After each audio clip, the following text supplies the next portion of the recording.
Saudações, leitores e leitoras da Panini, estamos de volta com mais um Panini Cast, um programa muito especial. Meu nome é Samir Naliato, supervisor editorial da Panini, estou aqui com o Roberto II. Olá, Samir, hoje vamos falar sobre coleções, porque colecionar é bom demais. Não, colecionar, todo mundo, eu, você, quem está nos assistindo, todos gostamos de coleções. E eu tenho que falar uma coisa antes da gente começar. Estamos quase um ano fazendo Panini Cast, já falamos de quarteto, de Superman, de lançamentos, de Spawn, de anúncios, CCXP, mas esse era um dos que eu estava aguardando mais. Tava ansioso, Samir? Muito ansioso, porque são duas coleções que eu tenho um carinho muito grande, e os leitores eu tenho certeza também, e a gente vai poder falar um pouquinho deles aqui. Mas antes disso, já deixe seu like no vídeo. Lembrando também, para você seguir o canal, não deixe de seguir o canal da Panini, porque sempre tem Panini Cast e outros vídeos aqui com coisas muito legais para vocês. E lembrando sempre também o site da Panini, lá tem promoções, assinaturas, pré-vendas, descontos, então não deixa de acessar o site da Panini. Tá o QR Code bonitinho aqui, que é só o cara apontar o celular para a tela e ele vai ser direcionado ali. Isso aí, fica dando trabalho para edição. E outra coisa também, ó, uma das coleções que a gente falar aqui já está em pré-venda. Já vamos começar aqui falando, né, Roberto? É verdade. Porque é coleção Crise nas Infinitas Terras, ó, que é a primeira edição na minha mão. Isso aqui é o boneco que veio da gráfica para aprovação, não é ainda a versão final, mas no momento que esse vídeo for pro ar, a coleção já está começando a chegar nas bancas aí, está disponível no site da Panini. Sim. Com 30% de desconto a coleção inteira. Lembrando que vai ter um box exclusivo também no final da coleção, só para assinantes. Então, se quiser garantir a sua, corra para lá.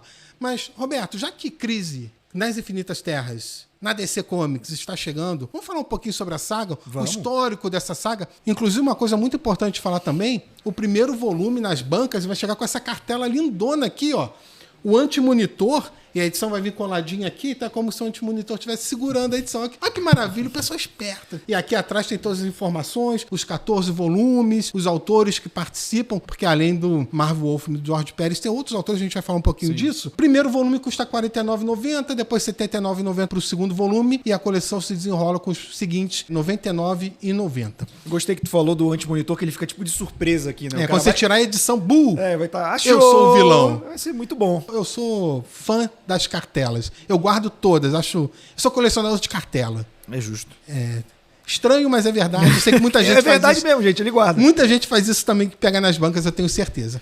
Mas, Roberto, o que se trata Crise nas Infinitas Terras? Crise nas Infinitas Terras é, sem nenhum exagero, a maior saga de super-heróis já feitas, né? A gente tem a DC Comics, como a gente conhece hoje, e ali pela década de 80 ela tinha se expandido, tinha comprado outras editoras, e toda vez que ela comprava uma editora, um personagem, virava uma terra, né? Ela já tinha Terra 1 e Terra 2, que eram Batman e Superman em diferentes versões, tinha uma que eles estavam mais velhos, outra que estavam mais novos, e aí você tinha a Terra do Shazam, a Terra do Besouro Azul, o Capitão Átomo, e em algum momento chegou um ponto que a gente falou, isso está muito confuso para o leitor. A gente tem que condensar isso, deixar de uma maneira mais fácil para que o leitor entenda.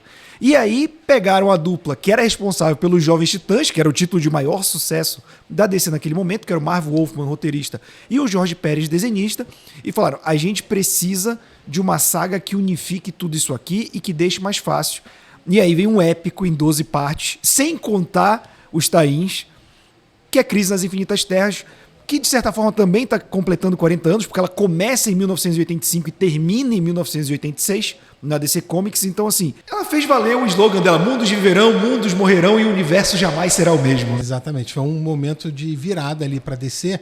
Mas para a gente dar um contexto sobre por que Crise é tão importante e foi tão significativa e tudo mais. A DC publica super-heróis desde 1938 com Superman, lá em Action Comics número 1. Foi criando, veio o Batman, veio o Flash, Lanterna Verde, Mulher Maravilha e tal. E chegou um momento que a popularidade dos super-heróis começaram a cair. E a DC foi cancelando o título. Então cancelou lá onde apareceu o Flash, a Sociedade da Justiça, que era a equipe principal da DC na época, tudo mais. Aí, ali em meados da década de 50, a DC relança seus super-heróis.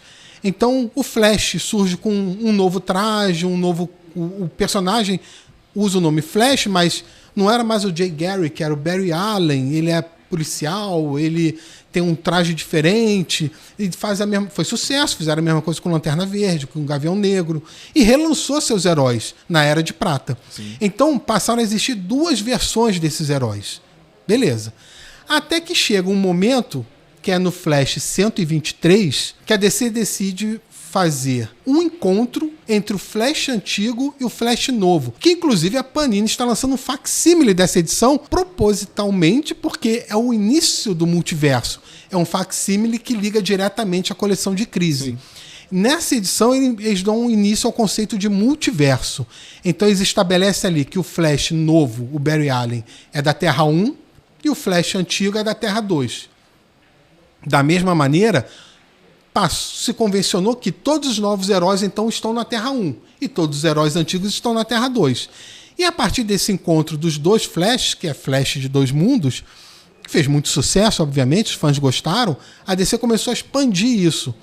E aí começou a fazer encontros, por exemplo, da antiga Sociedade da Justiça com a nova Liga da Justiça. Que era da Terra 1 desses heróis mais novos. Né? Que é a versão nova da sociedade. Tem o Batman, Superman, Mulher Maravilha, Flash, Lanterna, Aquaman, todos eles. E aí a DC começou a fazer eventos anuais. Esses eventos anuais, na revista da Liga da Justiça, a Liga sempre se encontrava com a sociedade num encontro de multiversos ali. E sempre deu muito certo. E essas histórias eram assim. Primeiro encontro. A história se chamava Crise na Terra 1. Segundo encontro, Crise na Terra 2. Outro encontro, Crise na Terra S, que é o do Shazam, por exemplo. Sim. Ou Crise na Terra X, ou sei lá. Sempre tinha uma crise grande que provocava a união dos heróis de diferentes partes do multiverso. E a DC foi fazendo isso. E além de comprar editoras e adicionar numa nova terra, como você disse, a DC criava versões alternativas de seus heróis.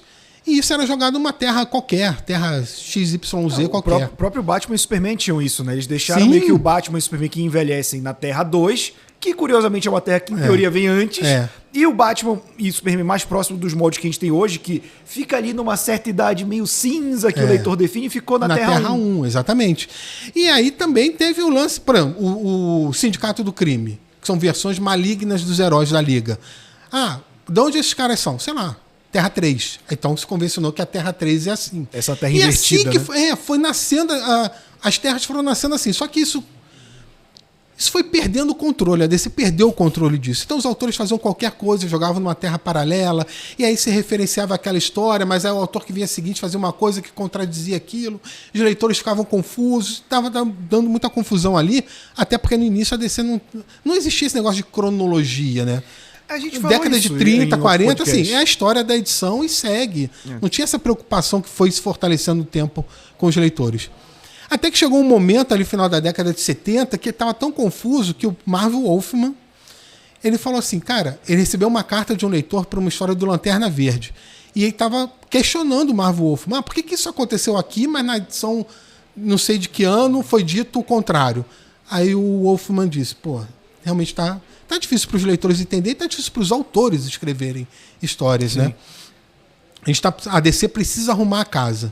E aí ele deu a ideia de uma grande história em que reuniria os heróis desses tantos anos, quase 50 anos, que no final ficaria uma cronologia limpa, uma cronologia única.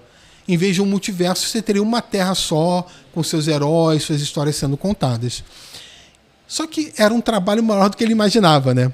Porque eles anunciaram isso em 81, a história só foi sair em 85, foram 4 anos de pesquisa, tinha gente que ficava lendo as edições antigas, fazia anotações aqui, aparece o personagem tal. E naquela época não era tão fácil pegar a edição antiga quanto é hoje. Vai na biblioteca da DC lá e pega a edição fisicamente para ler e tudo mais. E várias anotações e tudo isso. E aí foi juntando as informações e criou essa saga chamada Crise nas Infinitas Terras. Que, aliás, o nome não era para ser Crise, né? Era para ser a história do universo DC. E aí o Jorge Pérez, que é um dos meus desenhistas favoritos de super-heróis de todos os tempos, ele lembrou que na Era de Prata tinha esses encontros que eram as crises. Crise na Terra 1 e etc e tal. Aí ele falou, por que em vez de a gente fazer já que é uma história que reúne todo o multiverso, em vez de ser uma crise na Terra 1 ou na Terra 2, é uma crise nas infinitas terras do multiverso. E daí saiu o título, Crise nas Infinitas Terras, em 12 edições. E isso é legal porque, como tu falaste, e a gente já apontou isso em outros Panicast, por exemplo, a Terra 1 ela é meio que esse símbolo do quando o quadrinho ainda não ligava para a cronologia. A Terra 2, eu digo que é a mais velha. Que não ligava. Quando você tem o Flash 1, 2, 3, que aí junta os dois mundos, é meio que esse mundo da Era de Prata, que também tem muita influência do que a Marvel fez, conectando vários heróis e sempre aquela notinha de rodapé do tipo, você quer saber por que o Homem de Ferro não está aqui? É porque ele apareceu em tal lugar. Os leitores passaram a ver a cronologia como algo legal. E a Era de Prata, ela tem isso pra caramba, né? E eu acho que a Terra 1 acaba simbolizando isso também. Até porque o leitor, ele vai também amadurecendo com a evolução da mídia, né? Quadrinhos em 38 era uma coisa. Quadrinhos na década de 60 já era outra coisa. Já tinha ali quase 20 anos de pessoas acompanhando super-heróis. Existia um costume. As exigências eram diferentes. A Marvel pegou nessa época que conseguiu levar uma cronologia, por mais problemas que tenha, bem fiel, que agradava os leitores. A DC tinha isso meio jogado. Sim. Então o objetivo era unificar isso. Mas aí eles criam essa história, o Wolfman Perry saindo de Novos Titãs, como você já falou, que era um grande sucesso na época, e eles decidem fazer essa saga. Mas a saga em si, Roberto, a gente fala um pouquinho dos bastidores. Ela lida com o conceito de multiverso. Sim. Qual é o conceito, assim, qual é a proposta da história? O que acontece? Quais são os personagens e tudo mais? Então, alguns heróis são recrutados, né? A gente tem um início ali com uma grande onda de energia, a gente não sabe o que é. Uma energia de antimatéria. Exato, mas naquele momento a gente nem sabe exatamente o que é aquilo, mas que está devastando alguns planetas e tem um ser ali que está fugindo. E alguns heróis são recrutados, pelo que a gente vai conhecer como Monitor, e ele explica que existe essa força de antimatéria que está destruindo o multiverso, Terra em todo os universos existentes, e aí que precisa se unir contra o anti-monitor, que é quem está fazendo isso, para evitar que o multiverso total. Que todo mundo será obliterado. Então, é uma equipe até que para hoje em dia, né, não são grandes medalhões, é justamente para mostrar e que é uma equipe inicial, né? Exato. E você vai pegando aqui, você pega o Besouro Azul, que hoje é mais conhecido, na época não tanto. Você pega o Simon, que já era, você vê que já pegava personagens diversificados. Sim, o Besouro Nuclear. era da Carlton, por exemplo. Isso. Não era o personagem da DC. A DC comprou e adicionou no multiverso. O Superman da Era de Ouro. O Simon, que era vilão dos Novos Titãs na época, que o Marv Wolfman já escrevia. O Nuclear, que foi uma grande aposta da DC na década de 70, né? Era para ser um herói de primeira linha e tal. É uma equipe bem variada nesse isso que eles montam para tentar impedir o Anti-Monitor de destruir todo o multiverso. E ele apresenta novos personagens, né? O Pária, por exemplo, que tem uma maldição. A maldição dele é testemunhar a morte de todos os universos. Então ele vê a onda de antimatéria destruindo todos os mundos, bilhões morrendo, e aí quando ele vai morrer, ele é transferido para outro universo do multiverso, onde testemunha tudo de novo. Tem o monitor, o anti-monitor, tem a percussora também. Então ele cria vários personagens para essa saga, e curiosamente os principais heróis da DC, que é o Superman, o Batman, Mulher Maravilha, Lanterna Verde e tal, eles não têm grande destaque, principalmente no início. O Superman vai tendo ao longo da série. Supergirl tem um momento muito icônico com ela. Dos medalhões da DC, eu acho que o mais importante é o Flash. O Flash, que inclusive o Flash, que é o que deu origem ao multiverso, tem um papel fundamental na crise, e ele passa a ficar estabelecido como um personagem que tem uma grande conexão com eventos de universos paralelos, de multiverso, de versões alternativas. Então acontece isso com ele depois, mais pra frente, no Ponto de Ignição, em outro Renascimento, outros eventos. O Flash é sempre uma figura central nessas grandes sagas que mexem com o multiverso. E na crise, assim, acho que o ápice, mesmo com um confronto final lá no final contra o Anti-Monitor, o grande momento é o sacrifício do Barry Allen. Sim. O Flash, ele é um personagem central para isso. Como deu origem ao multiverso, ele daria fim ao multiverso, e depois, pós-crise, todas as sagas do tipo, ele também tem um papel importante. O Flash acaba se tornando um personagem principal de todas as crises que a DC tem por conta de Crise nas Infinitas Terras, né? Aí que define... o Flash meio como a alma do universo DC, eu acho, né? Quem acompanha quadrinho costuma falar isso. E eu acho que é bem legal porque talvez ele crie outra coisa que a DC tem, que é o legado. A gente estava falando, né? O Batman tem os Robins, a Mulher Maravilha tem as Monstros Maravilhas e tal. Mas o Flash na crise que gera esse salto, né? Porque a gente não teve uma passagem de manto do primeiro Flash pro segundo Flash, que é o Barry Allen, mas do Barry pro Wally, que é o terceiro Flash, A gente tem isso simbolizado pela crise e pelo Que sacrifício. acontece na dela, crise, né? sim, exatamente. A ideia inicial da crise era, vamos fazer um grande evento, esse evento vai destruir o multiverso e vai nascer um único universo, e esse universo único vão ter as histórias a partir desse momento.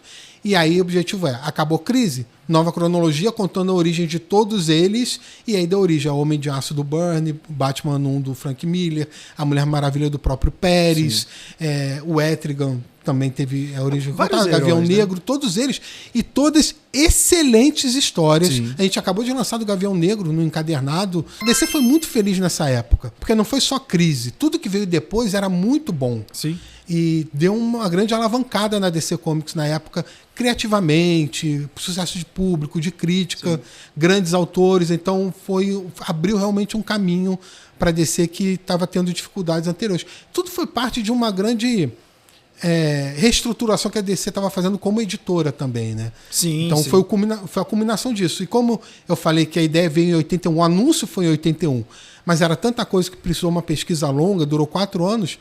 Quando eles estavam decidindo, a gente anunciou isso, mas não, gente, a gente tem que lançar. Aí o Wolfman lembrou, em 85 a DC faz 50 anos. Vamos usar essa data comemorativa e lançar Crise. 50 anos de histórias, Crise, reboot, mais 50 anos de histórias. Sim, o objetivo, né? Era esse. E aí calhou bem, 50 anos, um grande evento que foi o maior do tipo, até para mim é a maior saga de super-heróis e que teve significado, foi uma história que tinha um objetivo, que mudou o status quo da editora.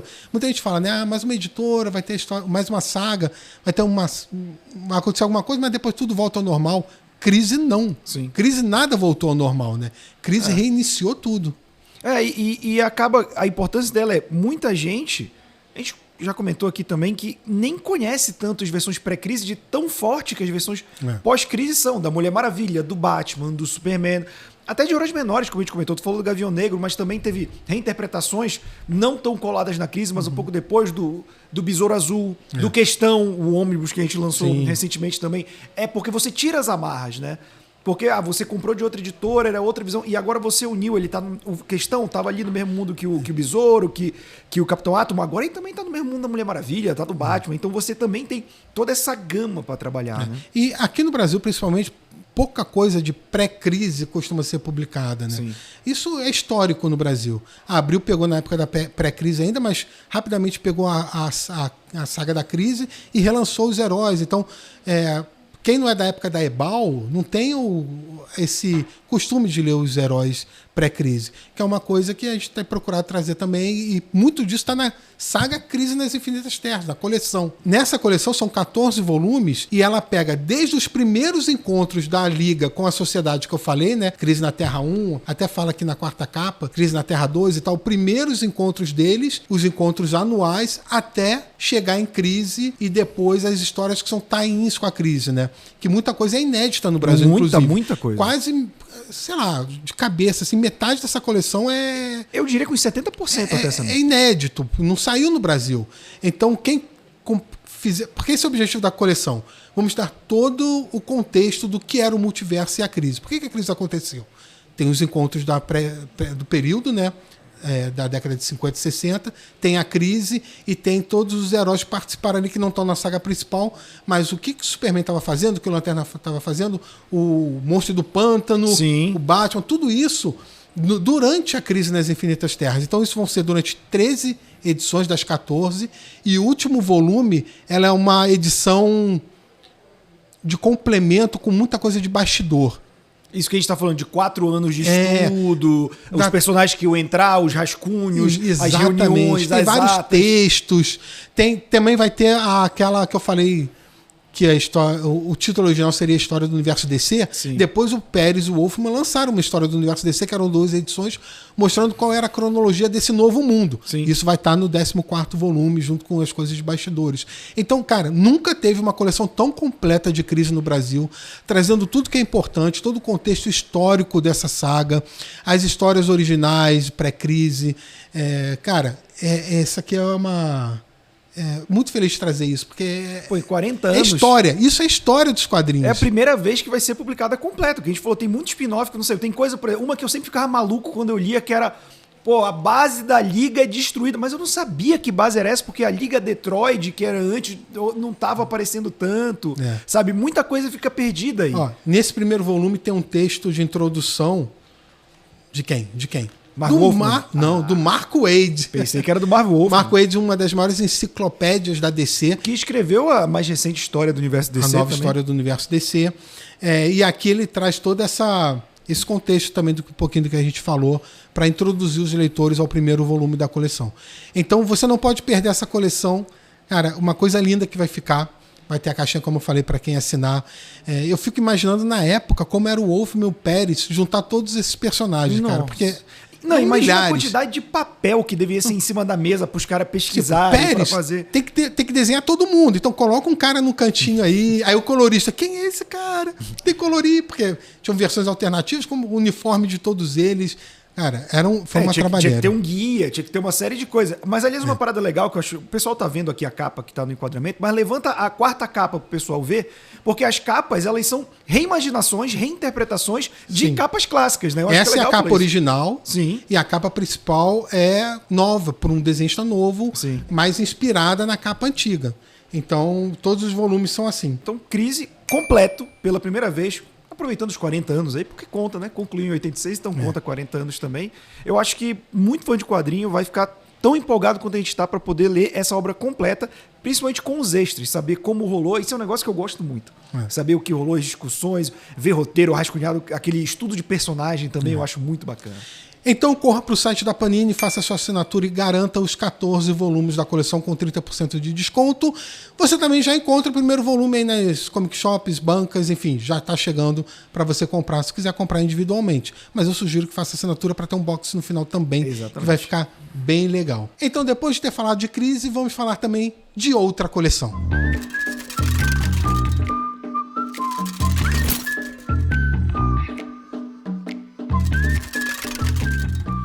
Roberto, neste momento o Brasil todo vibra em alegria, comemorando, soltando fogos, porque finalmente chegou.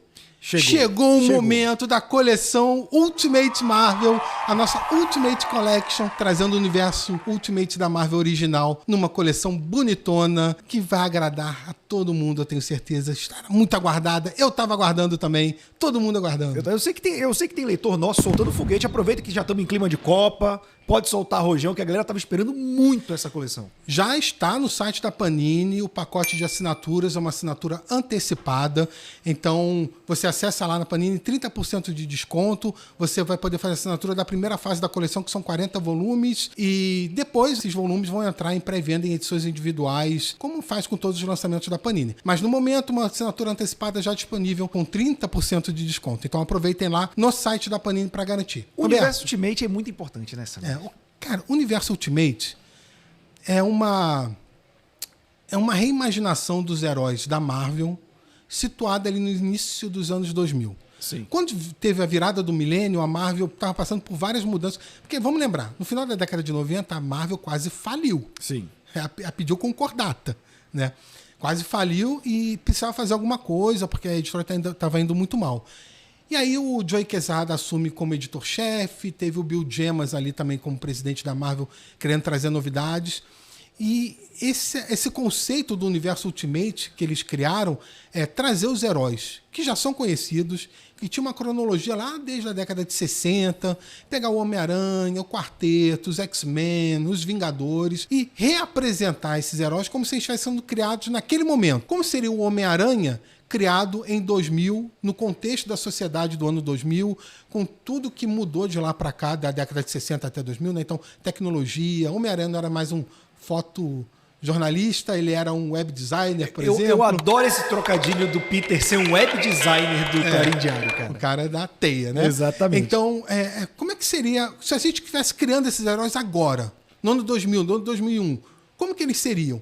E aí eles chamam autores como Brian Michael Bendis, Mark Millar, os irmãos Kubert na arte, o Brian Hitch desenhando os Supremos, que é a versão reimaginada dos Vingadores. Sim. E você vê desde o início a nova origem do Homem-Aranha, a nova origem do Quarteto, dos X-Men, dos Vingadores. E esse universo começa a se expandir. É como se acompanhasse... É uma experiência parecida com os leitores que eram da década de 60. Tipo, vamos ver a criação e a evolução desses heróis. Sim. Né? Porque muita gente começou a ler já com o Homem-Aranha com 30 anos de existência e tudo mais. E essa sempre foi a cara da Marvel, né? Porque, por exemplo, quando a gente já lê com os heróis estabelecidos, por exemplo, você lê os X-Men nos anos 80, 90, que os heróis já estão mais adultos, eles agem mais com o super-herói, é um pouco diferente daquela Marvel dos anos 60. Se você pegar a edição definitiva, por exemplo, de um X-Men do Homem-Aranha, você vê que tinha muito da vida pessoal do jovem dos anos 60. Sim. Os X-Men na faculdade, indo pra festa. Então, isso também foi adaptado do Homem-Aranha para os anos 2000, trabalhando no jornal, trabalhando de web design. Os X-Men com dilemas mais dos jovens dos anos 2000, os visuais também, a Jean com um cabelo bem diferente, que a Jean sempre usava o cabelo de acordo com a época, né? Era nos anos 60, 70, ia mudando o corte dela. Esse universo Ultimate serviu de base para o universo cinematográfico da Marvel. Sim. Por exemplo, o Nick Fury é o Samuel Jackson, que é do universo Ultimate. Não era o Nick Fury do universo tradicional, né? O Gavião Arqueiro, e a Viúva Negra são muito desse universo Ultimate também. Não, todos eles. Capitão América, totalmente inspirado na versão Ultimate, com aquele traje mais de soldado, de super-heróis. Mas os Supremos, eles também... o Mark Miller, quando assume, eles pegam um mundo pós-11 de setembro. Sim. Todo aquele período conturbado de uma guerra ao terror, né, que aconteceu logo depois. Todo aquele contexto ele traz para dentro dos Supremos e ele desenvolve aquilo numa ficção de super-heróis. Então, tudo era muito influenciado pelo que estava acontecendo no início dos anos 2000, na virada do milênio.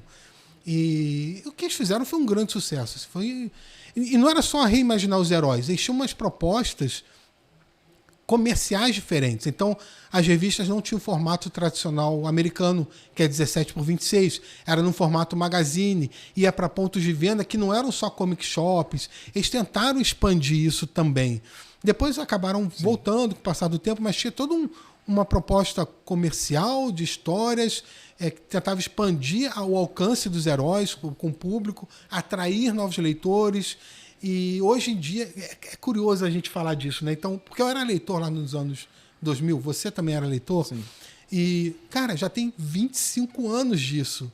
Um quarto de século. Estamos ficando velhos, a gente fala, sabia? não, o universo Ultimate são os heróis no tempo atual, modernos e tal. Pô, novos, já tem 25 anos, né? Sabe, tem um negócio que eu aposto que tu faz, que eu faço muito, que eu viro às vezes... Não, essa saga é de um dia desse, eu vou olhar em 2008. Já tem 18 anos que passou e eu falei, não, é um dia desse. Não tem como. Mas é importante, como tu falou, e eu acho legal quando a gente pega essa linha, e esse que é o bacana de você assinar e ter completinho, que é pegar o quanto os quadrinhos, às vezes a gente pensa, né, porque é super-herói, porque é um mundo de fantasia, que eles são isolados da realidade, mas não, é justamente isso. Eles tentam moldar, assim como a Marvel já fazia nos anos 60, a realidade em que eles estavam. Então os Supremos, que são essa versão dos Vingadores, eles envolvem muita questão geopolítica. Sim. Não é só traições entre heróis, é espionagem do governo, espionagem de tecnologia, principalmente por causa do Homem de Ferro, o Capitão América, que é um herói, mas ele é um super soldado, ele é uma arma americana, né? E o Homem-Aranha, o Rei do Crime, ele já tem uma questão de crime organizado muito mais anos 2000 do que aquela visão romantizada, né, de um cara, um socialite todo de branco, que andava e tal. Então você pegar e comparar com as versões originais e hoje, com distanciamento histórico, poder fazer as comparações com os anos 2000, eu acho muito bacana. E a nossa coleção ela vai seguir esse universo em ordem cronológica. Então você vai... É parecida com a coleção clássica. Você que está... nos vendo agora, leitores, a coleção clássica ela é cronológica mais da década de 60, a década original da Marvel, e cada volume é um herói. Então tem lá a edição do Homem-Aranha, dos X-Men, do Hulk, dos Vingadores, depois volta pro Homem-Aranha, aí tem quarteto, e vai, cada volume, um herói. Ultimate vai ser exatamente a mesma coisa. Primeiro volume, as primeiras histórias do Homem-Aranha no universo Ultimate. Segundo volume, as primeiras histórias dos X-Men no universo Ultimate. Aí continua. Homem-Aranha, do momento onde parou a do Aranha, dos X-Men, Vingadores, ou Supremos, Quarteto. E você vai vendo a construção do universo cronologicamente, né? Você vê como esses heróis surgiram, como eles evoluíram. Foi uma linha que durou 15 anos nos Estados Unidos, do ano 2000 até 2015. Então tem uma década e meia de aventuras que foram publicadas pela Marvel. Você vai acompanhar todos os acontecimentos na ordem para ver como ele evoluiu e também como ele entrou em colapso, como ele terminou, surgimento de novos heróis como o Miles Morales, por exemplo, que surgiu no universo Ultimate, como era o Galactus do universo Ultimate. Que inspirou o cinema também, né? Sim, as sagas Ultimato, Atum, tudo isso você vai acompanhar em evolução cronológica, de acordo com o que foi publicado na época. E vai ser muito legal ter essa experiência de você acompanhar os acontecimentos como foram originalmente. Sim. Acho que tanto para quem acompanhou na época, que nem a gente fez, quanto quem nunca leu e sempre teve essa curiosidade, vai poder ter o universo completinho em suas mãos. Sim, você vai ter um universo completo numa coleção única que vai fechar toda essa fase de 15 anos. Cara, eu tô muito empolgado para essa coleção. Eu tô bem animado e eu aposto que você tá animado, então deixa nos comentários se você tá animado com a coleção Ultimate. Lembrando, coleção Ultimate, capa cartão, papel cochê, 90, como a gente costuma fazer, trazendo em cada volume um herói na sua ordem cronológica. Então, nessa primeira fase, a gente vai ter as origens do Aranha, dos X-Men, dos Supremos, do Quarteto Fantástico, vai ter saga com Galactus, vai ter... Cara, tem tanta coisa. Porque tem os vilões. Tem tanta coisa. Homem-Aranha mesmo, Homem-Aranha tem Escorpião, tem Venom, tem Carnificina, tem Rei do Crime. A gente vai trazer as Marvel Team-Ups também. Cara, gente, a coleção é tudo do universo Ultimate. Aventuras aventurescas também vai fazer aventuras parte. Aventurescas. Então, a reimaginação do Demolidor e Electra, depois o volume da Electra. Cara, é tudo, tá? Então, tem inclusive histórias que nunca saíram no Brasil. Sim. Na Marvel Team Up, algumas histórias foram puladas. Foram puladas a do Doutor Estranho, se eu não me engano. A gente vai publicar. Tudo, tá, gente? Tudo do universo Ultimate original. Não é esse universo Ultimate novo, que a Panini já tá publicando. Aliás, se você não tá acompanhando, tá perdendo grandes histórias. O vilão principal do universo surge Ultimate original. Aqui, então é importante. Eu não vou dar spoiler, não. Não, tem que ler. Tem muito tempo, mas tem uma ligação com o quarteto, só vou falar isso. Mas isso eu acho que o pessoal sabe. Mas vai ficar dando spoilers. Mas o novo universo Ultimate continua correndo de vento em popa aí, os encadernados. A Marvel terminou essa fase agora nos Estados Unidos. Em breve chegando no Brasil, a gente está publicando todos os volumes. Mas a coleção que a gente vai trazer é do universo Ultimate original, que durou do ano 2000 até 2015. E vai ser divertido, para dizer o mínimo, né? Com certeza. Então, pessoal, deixe seu comentário, deixe o seu like no vídeo. Diga aí que você vai fazer a coleção, tenho certeza que você vai fazer, afinal de contas você estava pedindo muito. E a gente estava querendo muito lançar. Agora, finalmente, já está entre nós a coleção Ultimate. Em breve, a primeira edição na mão de todos nós. E eu quero acompanhar isso em cada detalhe. Com certeza, Samir. Lembrando, então, as duas coleções conversadas estão no site da Panini. Não perca, faça sua assinatura também.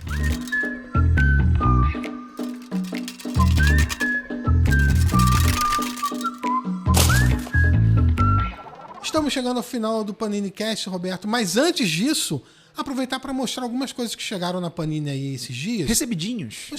Recebidinhos da Panini. Cara, chegou algumas coisas bem legais. Primeiro, mostrar o início da fase do Matt Fraction no Batman. Essa aqui é a revista mensal. A fase do Matt Fraction começa no número 7. Mas, para marcar esse início, a gente lançou também um especial. Um especial digno do tamanho do Batman e dessa nova fase. Que é a edição gigante. Olha essa coisa linda. Capa metalizada. Olha que maravilha, ó. Coisa linda. É imensa, Vamos tá, botar gente? na frente, Põe que é só aí pra do galera lado ter noção pro pessoal aqui. ver. Sabe aquelas fotos de pai e filho que eles estão usando a mesma roupa? É tipo isso aqui, gente. Isso aqui é maior do que a cartela de crise que a gente mostrou no início do programa. É verdade, cara. Eles são bem grandes e tem conteúdo inédito que não tá na revista mensal, né? Então tem alguns extras aqui, ó, entrevista com o Matt Fraction, tem umas coisas diferentes aqui. E claro, a história, isso aqui é uma edição única, uma edição especial para colecionadores, e aí a continuidade das histórias dele acontece na revista mensal do Batman, número 8, 9 e por aí vai. É verdade. Mas o que chegou aí, Roberto? Aqui do meu lado temos Homem-Aranha Saga do Clone, volume 3, que você tá vendo aqui a estreia. Estreia do Novo Aranha. Cara, eu amo. O Homem-Aranha ele tem um uniforme que ele é complicado, porque ele é muito bom mesmo tendo muito detalhe. E os caras conseguem acertar fazendo versões variantes. Eu amo esse uniforme do Ben Reilly. É quando ele assume o manto de Homem-Aranha, deixa de ser o Aranha Escarlate, né? Oficialmente ele passa a usar a máscara do Aranha. E tudo vai começar aqui nessa segunda etapa da Saga do Clone, agora com o nome Saga do Clone Ben Reilly, que é quem assume o manto durante esse período. Eu, particularmente, sou muito fã dessa fase, Samir. O verdadeiro Homem-Aranha é o Ben Reilly. Peter Parker era um clone. E agora, o que acontecerá? Agora resta Continue seguindo a coleção. Exatamente. Deixa aqui o que tem do seu lado também, Samir. Também chegou a nova edição Star Wars Ahsoka, a primeira temporada completa, está nesse encadernado, adaptado em quadrinhos, uma edição aí de 272 páginas, adaptando a série de televisão para os quadrinhos, já disponível. Aliás, segundo semestre, preparem-se muita coisa de Star Wars, preparando o caminho para comemorações dos 50 anos do primeiro filme ano que vem. Do meu lado temos também a fase do Aquaman, desse novo momento sem limites da DC. A gente tem essa nova fase que é muito bacana. O Aquaman é um personagem que cresceu muito nos últimos anos, né? Sim. Essa mitologia dos mares e os vários reinos. Eu gosto demais, suspeito. cara. E aqui é legal porque também tem todo esse lance de mitologia, de novos reinos, do que acontece. Eu acho que vale muito a pena se você gosta do personagem e quer conhecer coisa nova dele, essa fase sem limites. O final da trilogia Deadpool Massacra o Universo Marvel agora é Deadpool Massacra o Universo Marvel pela última vez. Você acha que vai ser a última vez, Ronaldo? Não vai ser a última vez. Deadpool a gente nunca sabe, mas tá aqui encadernado com a história completa, já disponível também. Finalizando aqui do meu lado, temos ZDM, volume 5, o último volume dessa coleção. Uma coleção completa pela Panini, mas é um dos títulos, como a gente falou aqui mais cedo, que é muito influenciado pela guerra ao terror dos anos 2000. Isso. É, de certa forma, uma crítica àquela sociedade, como ela estava vivendo, de uma maneira muito bem escrita pelo Brian Wood, ganhou muitos prêmios, e aqui completa toda essa epopeia que ele escreveu de um jornalista cobrindo uma zona de guerra. Exatamente. Lembrando também que estreamos a coleção de bolso, Marvel de bolso. Agora a DC já tinha uma, agora a Marvel também tem sua coleção. O primeiro volume tá aqui na mesa, ó, que é a Última Caçada de Kraven, do Homem-Aranha, uma das histórias mais icônicas do Aranha de todos os tempos. O segundo volume também já chegou, não tenho aqui, mas é do Demolidor, O Homem Sem Medo, do Frank Miller e do Romitinha, recontando a origem do Demolidor. Tá vendendo tão rápido que eu não tenho aqui para mostrar para vocês, mas você não vai ficar sem não. Tranquilo. Se precisar, a gente reimprime, não tem problema. Claro. Coleção de bolso é uma ótima pedida, tanto Marvel de bolso quanto DC de bolso. Sempre grandes histórias em volumes fechados ali, para você conhecer e quem não é leitor de quadrinhos passar a ler quadrinhos, você presentear alguém com uma história completa ali que não precisa se preocupar muito com cronologia. Grandes histórias sempre nas coleções de bolso. E com isso estamos chegando no encerramento de mais um Panini Cast, não é verdade, Samir? Mais um grande Panini Cast que eu estava muito ansioso para gravar. Gravamos, nossa produção aqui sempre ajudando com os temas, Sim. ajudando aqui nas advertências também. Sim, claro. Ficou muito legal. Já estão preparando o próximo programa, tenho certeza que vai ser tão bom quanto esse, com toda com certeza. mais novidades. Deixa aqui meu abraço para você que nos acompanha nesse Panini Cast. Comente aí o que você achou das novidades, deixe seu like, compartilha, aproveite as promoções do site da Panini. Queremos ouvir a sua opinião para no próximo Panini Cast a gente também trazer aqui temas, às vezes, que eles sugerem nos comentários. Às vezes a gente faz umas pesquisas para dar a informação correta e a gente volta mês que vem, se tudo der certo. Com certeza. Também fique ligado nas nossas redes sociais, que tem muito mais conteúdo em vídeo, mais curtinho, para você estar aí ligado, com muitas informações. Instagram, nosso TikTok que tá bombando. Não deixe de seguir a Panini no TikTok. E com isso nos despedimos, Samir. Isso aí, Roberto. Obrigado pela sua participação. Obrigado, leitores. Um grande abraço. Até a próxima. Fui. Tchau.